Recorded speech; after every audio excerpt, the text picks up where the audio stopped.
Well, on the air right now, as we're trying to help prevent a complete catastrophe this election, and I've been going through with various members who are running in the House as incumbents, various individuals who are challenging, and one of the bright lights out there is Joe Miller of Alaska, an old buddy of ours. Joe, how are you doing?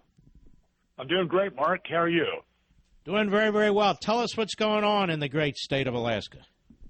Lots of excitement on the ground. There are lines in early voting that are extending 25 to 30-minute waits. It's pretty extraordinary to see the grassroots active here. It's going to be a wave election, we think, and we think that's good for me. I think we can beat her. Now, you see a lot of people lined up. Do you think they're your supporters?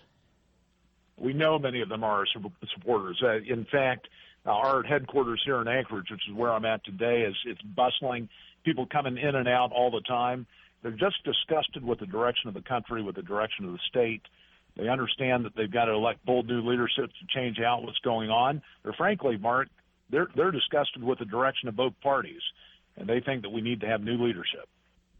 You know, it's hilarious to hear the liberals attack that a candidate won't accept the results of election. We have challenges to elections all the time.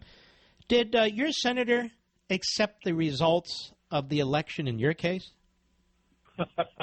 No, she didn't. There are a lot of shenanigans that occurred, too, and I champion anybody that is interested in vote integrity.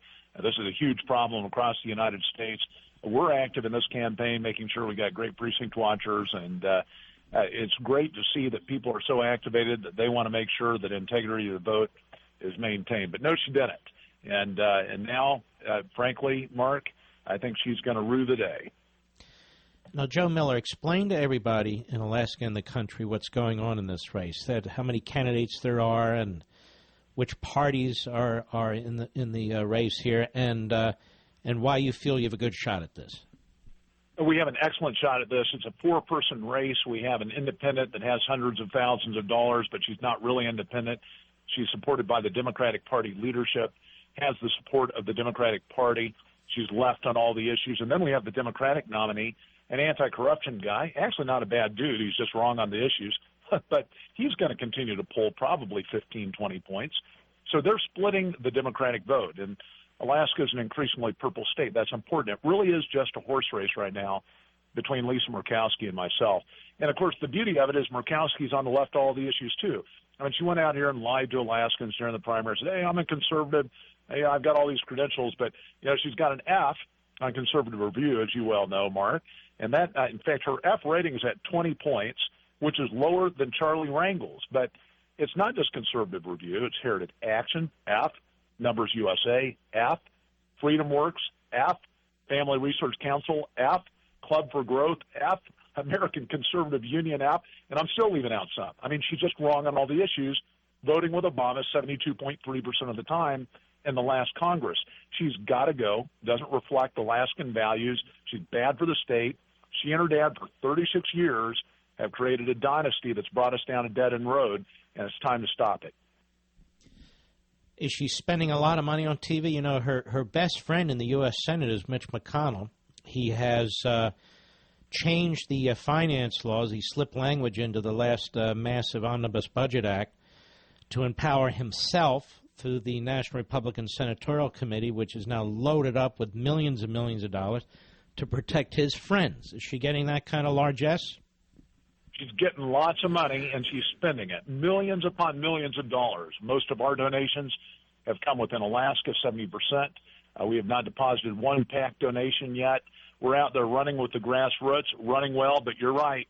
She's overwhelming with money, but still, with your listeners' help, obviously, we're going to continue to be competitive. So what is your website if people in and outside of Alaska want to help you? JoeForLiberty.com. JoeForLiberty.com. Please go there, donate what you can. We'll put it to good use. The amazing thing about our race, we run things very lean. We've learned through the course of time how to do that. About 95% of what you donate is going to go immediately into advertising, and that is very critical here in the last 2 weeks of this election. So whatever your listeners can do to help us, I can promise you it's going to be put to good use. And I can tell you, if Alaskans choose to elect me, it's going to be a game changer in D.C. I can assure you of that. JoeForLiberty.com. And I agree, you would be an incredible senator, standing by Cruz and Lee and some of the others, and you're badly, badly needed. And you would hope that if we can't get a conservative, a rugged individualist out of Alaska, I don't know where we're going to get one. So I want to wish you all the best. I gave you my strong support, and we'll see how you do on Election Day. But we wish you all the best, Joe Miller. Thank you, Mark. Thank you for your support, all your listener support. Thanks for helping us out at JoeForLiberty.com. You got it. You take care. It's a good man.